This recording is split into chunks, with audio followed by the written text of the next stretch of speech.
स्वर्गीय विलास घुले यांच्या हत्येप्रकरणी सखोल चौकशी करण्यासाठी शिष्टमंडळ आता उपमुख्यमंत्र्यांना भेटलं होतं.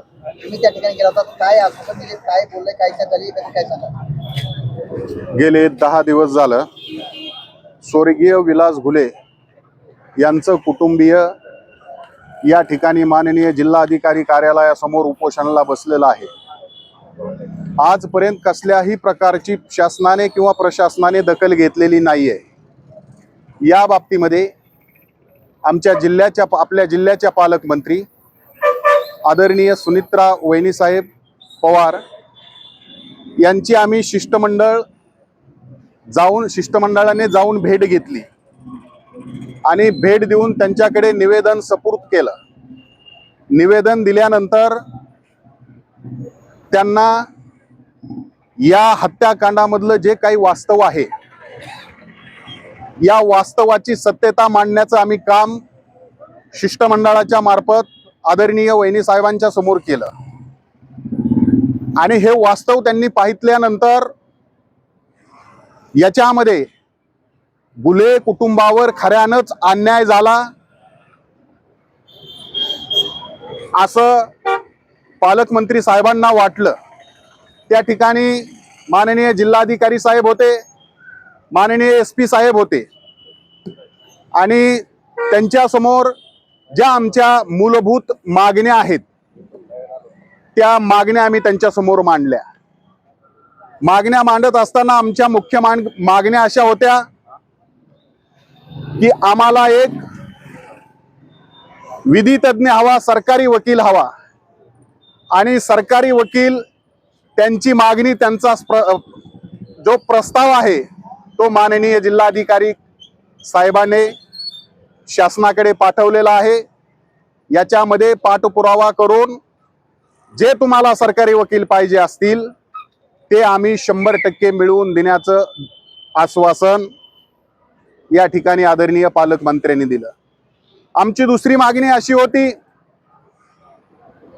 की या मयत विलास घुलेची जी पत्नी आहे, कोवळ्या वयामध्ये पतिदेवाचं त्या ठिकाणी हत्याकांड झालं, तो मयत झाला आणि कसल्याही प्रकारचं हालाकीची परिस्थिती असल्यामुळे उपजीविकेचं साधन नसल्या कारणाने त्यांना देखील काही आर्थिक मदत आणि शासनाच्या याच्यामध्ये शासकीय एखादी नोकरी द्यावी म्हणून विनंती केली. ते देखील पालकमंत्री साहेबांनी आमचं ऐकून घेतलं.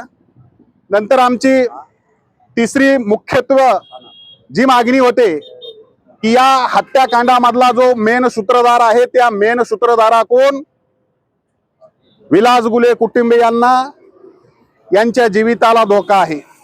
अर्थात रमेश घुलेला व रमेश घुलेच्या कुटुंबाला या ठिकाणी जीवितास धोका आहे. यासाठी शस्त्रधारी पोलीस संरक्षण याची मागणी आम्ही आदरणीय पालकमंत्री साहेबांकडे, मॅडमकडे केली. त्या ठिकाणी SP साहेब होते. SP साहेबांना तात्काळ त्यांनी सूचना केली की या कुटुंबियाला जर कोणी यांच्यावर एवढं मोठं हत्याकांड होऊन देखील यांच्यावर अन्याय करायचा प्रयत्न करीत असेल तर यांना तात्काळ शस्त्रधारी पोलीस प्रोटेक्शन द्या, असं SP साहेबांना पालकमंत्र्यांनी सूचना केली. आमची चौथी मागणी ही होती की जे गुन्हेगार आहेत हे एकाने दोघाने हत्याकांड घडवून आणलेलं नाहीये, ही संघटित गुन्हेगारी आहे. याच्यामध्ये 10 ते 15 जण आरोपी आहेत आणि या आरोपीवरती 2-2, 3-3 अशा असणाऱ्या केसेस आहेत. या कारणाने ही संघटित गुन्हेगारी असल्या कारणाने यांच्यावर मोकोका अंतर्गत कारवाई केली पाहिजे. याची देखील मागणी आम्ही मंत्री महोदयाकडे केली. याचं देखील मंत्री महोदयांनी पालकमंत्री वहिनी साहेबांनी आश्वासन दिलं की याच्यावरती मोकोका लागलाच पाहिजे, कारण या संघटित गुन्हेगारीला जर आळा आणायचा असेल आणि यांच्यावर 2-2, 3-3 FIR दाखल असतील तर यांच्यावर 100% मोकोका लागला पाहिजे.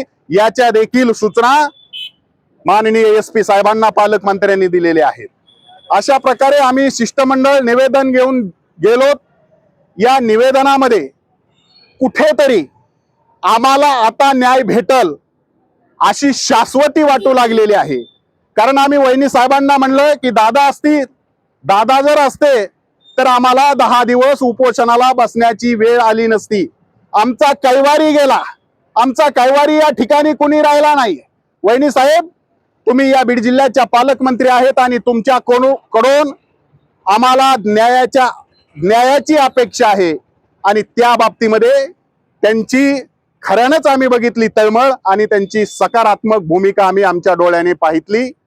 आम्ही सर्व शिष्टमंडळ जाऊन त्यांची भेट घेतली. शिष्टमंडळामध्ये आम्ही सर्वजण होतो, 7-8 त्या ठिकाणी होतो आणि त्यांनी आम्हाला आश्वासित केलं की 100% जो मास्टर माइंड आहे त्याला अटक होईल, त्याचप्रमाणे मोकोका देखील लागेल आणि त्या रमेशच्या कुटुंबाला शस्त्रधारी पोलीस संरक्षण देखील आम्ही मिळवून देऊ असं ठोस आश्वासन त्यांनी दिलं. आणि जो आमचा मूळ मुद्दा होता की आम्हाला या प्रकरणावर देखरेख करण्यासाठी आम्हाला मदत होईल असा असणाऱ्या जे विधितज्ञ आहेत व सरकारी वकील आहेत यांची देखील या ठिकाणी नियुक्ती महत्वाची आहे, ती देखील त्यांनी पूर्ण करू असं आश्वासन आम्हाला दिलेलं आहे.